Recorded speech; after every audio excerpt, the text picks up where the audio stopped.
Halo, kembali Bang Asnan. Selamat berkenal kembali ya. Mudah-mudahan saat ini Anda tidak galau-galau amat. Ya, oke. Uh, Sebelum Anda curhat, apa yang Anda sampaikan di program ini, saya ingin mengajak dulu pendengar-pendengar agar kalau Anda memang ingin konten ini terus tumbuh dan berkembang dan menghadirkan kisah-kisah yang disampaikan orang di program saya, Anda mohon subscribe dulu dan kemudian silakan bagikan kepada orang-orang. Mungkin tema-tema yang kita angkat ini bisa menjadi satu pencerahan bagi mereka untuk membandingkan masalah-masalah mereka dengan apa yang dihadapi oleh orang-orang yang curhat di program ini. Dan kepada Anda yang kebetulan mungkin punya problem di rumah, problem di keluarga, problem dengan pekerjaan dan lain sebagainya, Anda kepengen dapat paling tidak pendapat yang berbeda dari apa yang Anda pikirkan atau ketakutan Anda untuk curhat kepada orang lain, Anda bisa saja mencoba bergabung bersama saya di program Curhat.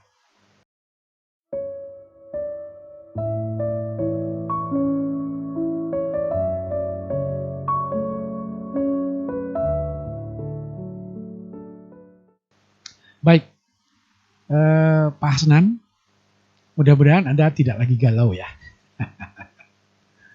Nah, apa yang Anda sampaikan ini mungkin menjadi fenomena yang menjadi akhir-akhir ini menjadi umum ya. Kenapa saya katakan seperti itu? Kebanyakan rumah tangga kemudian mengalami keretakan. Kalau saya mengatakan mengalami pelemahan fungsi dari keluarga itu akibat teknologi HP.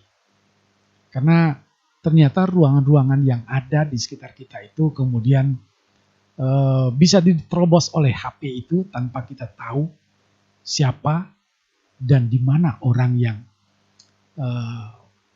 berkomunikasi dengan kita.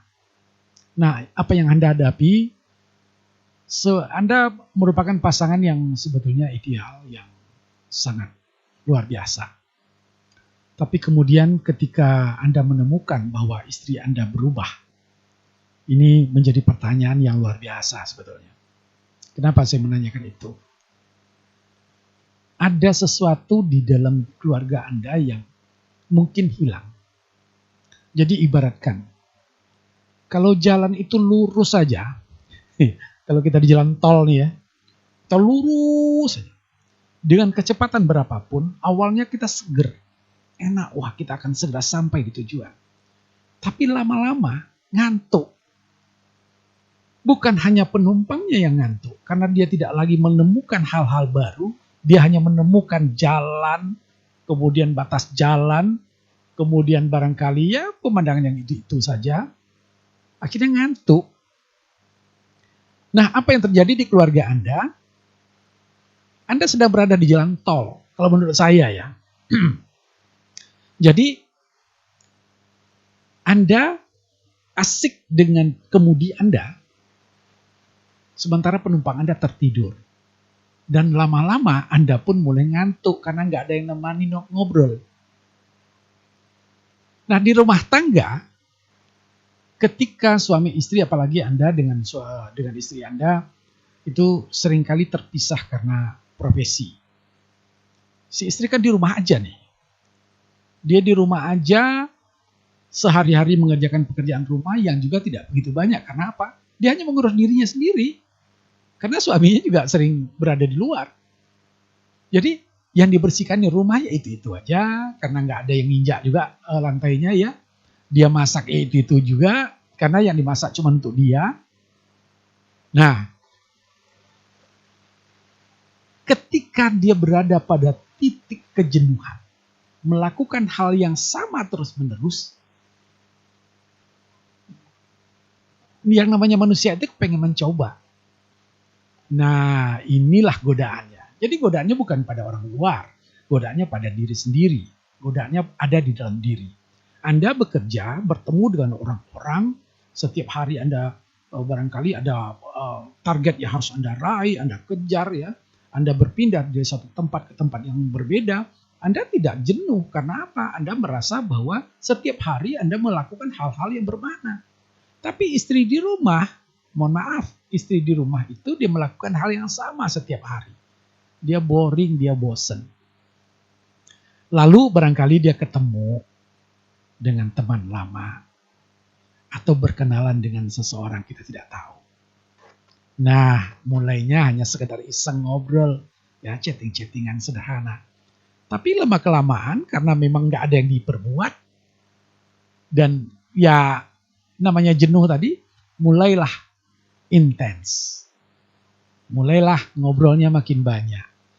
Yang tadinya ngobrolnya biasa-biasa saja, mulai sedikit terbuka. Mulai bicara tentang kebosanannya. Mulailah bicara tentang suaminya yang lama nggak pulang. Mungkin seperti itulah ya. Nah, ketika orang ini mungkin merasa bahwa dia bisa dijadikan pendengar, maka si istri makin asik. Karena ada orang yang bisa dengar dia selain dari suami. Ada keasikan yang berbeda dari cerita-cerita hari-hari. Yang biasanya kalau suami istri itu kan kalau apalagi yang bekerja jauh itu, ya apalagi Anda belum punya anak gitu ya. Si istri ini biasanya kan ngobrolnya ya ngobrol-ngobrol tentang pekerjaan yang seperti Anda sampaikan bahwa dia menanyakan di mana Anda menginap, apa segala macam. Ya hal-hal yang seperti itu. Tapi kalau bicara dengan orang berbeda, dia mungkin bicara tentang teman-teman lama, si ini si itu, dia bisa bergosip-gosip kecil, apa segala macam. Ini yang tidak ditemukan dalam hubungan rumah tangga bersama suami. Nah, kemudian keasikan ini dia lupa bahwa ada tanggung jawabnya ketika porsi untuk suaminya mulai sedikit menurun. Dan lama-lama mungkin bisa menjadi semakin sedikit. Inilah yang kemudian menjadi sumber masalah keretakan rumah tangga. Bahkan berakhir dari keputusan bercerai. Dari sisi Anda, saya yakin Anda sangat mencintai istri Anda. Tapi, Bung Adnan, mencintai itu tidak selalu hanya dengan komunikasi, dengan rutinitas, dengan itu. Berikanlah kejutan-kejutan kecil. Kemudian, buatlah rumah tangga itu menjadi rumah tangga yang tidak datar. Ada sedikit perubahan-perubahan yang Anda lakukan. Kadang kapan perlu, ajak istri Anda untuk ikut dengan Anda bekerja. Mendampingi Anda. Ketika Anda keluar kota, misalnya seminggu, 2 minggu, ya ajak aja istri. Sementara Anda jualan misalnya ya, ada waktu-waktu tertentu yang Anda lakukan untuk juga bertamasa dengan istri, melihat-lihat daerah baru, bertemu orang-orang baru, bertemu dengan masalah-masalah baru yang kemudian bisa menjadi bahan perbincangan kalian. Jadi, Anda dengan pasangan Anda tidak lagi berada di jalan tol. Anda akan menemukan dunia baru dan istri Anda juga akan menemukan hal-hal baru. Dan itu menarik untuk menjadi perbincangan. Jangan sampai istri kemudian membanding-bandingkan. Anda tidak punya hobi yang sama dengan dia. Dia tidak bisa cerita tentang hal-hal teman-temannya.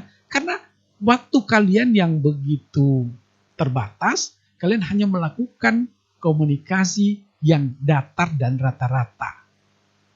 Jadi perlu di rumah itu melakukan hal-hal yang berbeda. Agar rumahnya menjadi terang benderang lah ya. Menjadi happy, menjadi lebih ceria. Istri tidak lagi menjadi orang yang menunggu, tapi dia menjadi pendamping Anda. Jadi jangan buru-buru untuk mengatakan cerai atau berpisah. Coba rumah dulu. Jangan cari kesalahan istri selama sejauh istri ini hanya sekadar katakanlah komunikasi di handphone dan keasikan itu. Segera raih dia dari dunianya yang mungkin tidak menyenangkan itu, kembalikan dia ke rumah dan kemudian jadikan dia pasangan hidup yang betul-betul berbagi dan buat dia bahagia. Bahagia itu jangan hanya kasih makan. Bahagia itu bawa jalan-jalan, bawa ke hotel kah, bawa ke tempat-tempat pekerjaan Anda, dia melihat bagaimana cara berjualan. Mungkin dia punya minat yang berbeda juga setelah melihat Anda cara berjualan begitu ya. Oke Bung Asnan, mudah-mudahan sekali lagi jangan ambil keputusan yang akan Anda sesali. Perlahan-lahan, jagalah hati, buatlah diri Anda dulu pertahanan yang kuat agar Anda tidak menyerang istri Anda, baik dalam kata-kata maupun secara fisik, tapi ungkapkan dan tunjukkan bahwa Anda ingin merubah rumah tangga itu menjadi rumah tangga yang lebih mewah, yang lebih istimewa. Baik dalam menjalankan kehidupan sehari-hari maupun dalam menyongsong masa depan bersama.